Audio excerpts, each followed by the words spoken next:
There are two questions in this debate. One's about public debt and the other one's about risk in banking. Let's start with the first one.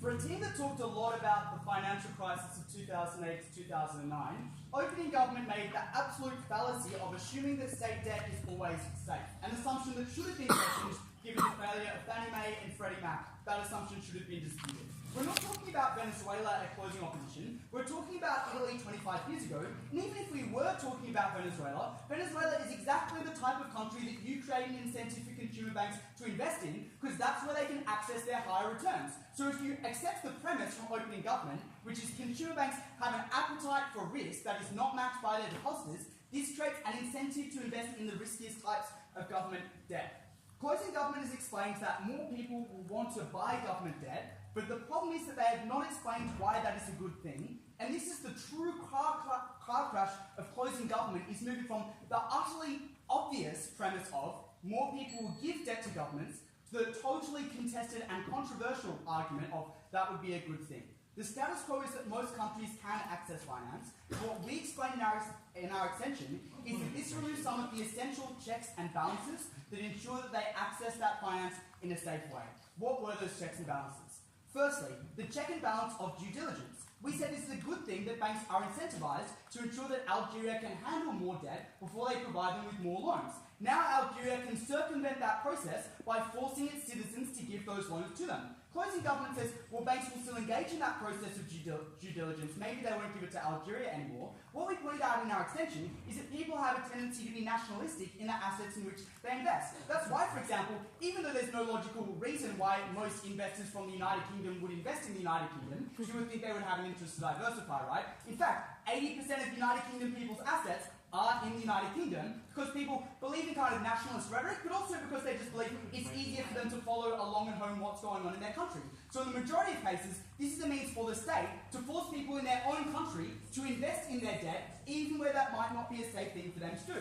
Secondly, this removes the essential warning sign about government debt, which is the slowly rising interest rates that a state should see when it is taking on too much debt. This highlights those signs, because now you have a guaranteed pool of funds which is dedicated towards financing your debt. So when closing government talks about state assets can also be risky, because if a state was forced to default, it might have to sell up those assets, which would mean that those dividends no longer accrue. It would be a good thing that a state that had overinvested in assets saw rising interest rates on its debt, because that is the way in which the public understands you are accumulating this debt. So they remove that signal.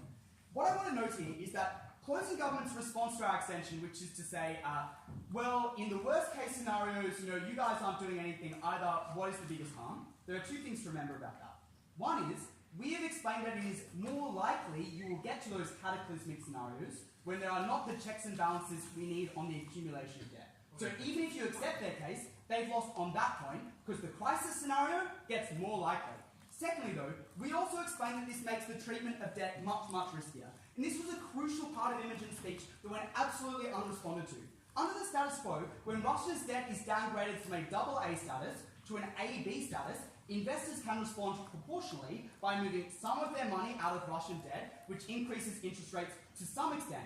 However, under the government model, a change in your credit status will induce a sharp and disproportionate change in your asset class, because you are either in the safe asset class or you are out of the safe asset class. So it means that, for example, going from AA to AB, if it means that global consumer banks can no longer invest in your debt as a safe asset, would make it essentially impossible for you to run a prosperous economy, because it would be impossible for you to continue to service your debt if you needed to borrow more. That was why we asked for point of information to opening government, and it was the problem that their proposal created. We also pointed out that this rules out default. Obviously, it wasn't our burden in this debate to say default is always a good thing. We just say that default is often and sometimes a good thing, like in the experience of the Russian economy, and it would be a worse thing if Russian political incentives, which are being worried about the wealthiest holders of capital in Russia, who would clearly have an incentive to dislike the possibility of default, it would be a bad thing if Russia was obsessed with those people's interests. Let's talk about closing government's responses. Firstly, they say this aligns banks' incentives with their government because they own the government. First off, it's a non-starter because there's a huge collective action problem. For instance, even if Deutsche Bank cares about the rest of the economy, it still has an incentive to pile up its own individual risk, even if it would prefer that other banks don't do that. Secondly, though, the premise of the argument is that banks wouldn't benefit from more debt, but they would benefit from more debt for precisely some of the reasons you've given in your extension, which is more debt would facilitate them having larger markets and larger accounts. It would also, our extension instead would push up interest rates to a smaller extent, would push up interest rates to some extent. So maybe you don't want to push them right to the precipice, but clearly you are happy to accumulate more debt if you think that would be a beneficial thing. Secondly, closing government say, now banks are going to support restructuring of debt. The logic for this is totally unclear. Clearly, banks already own the debt under the status quo, so if it was the best way to get their money back, they would do it under the status quo. The difference this makes is a difference in the negotiation process. We think that it is a good thing that Russia, when choosing whether or not to default, is just thinking about the interests of the future Russian economy, and is willing to say, fuck you multinational companies that hold our debt, rather than being worried about the effects on Russian citizens.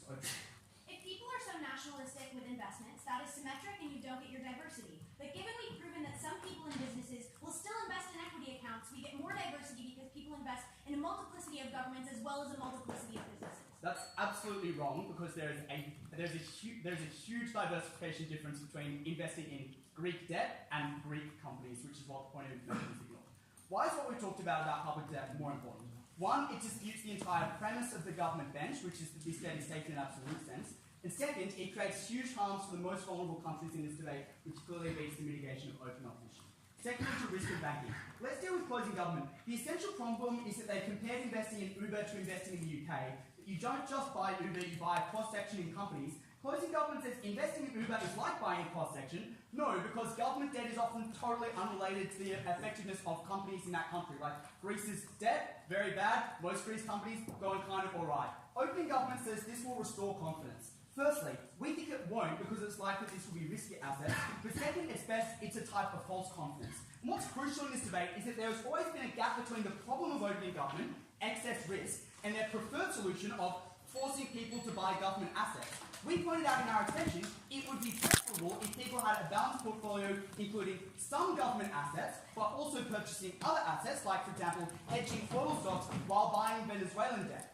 You are ruling out those possibilities if people buy exclusively safe assets. That's why it would be better to regulate risk levels rather than this blunt and short-sighted motion.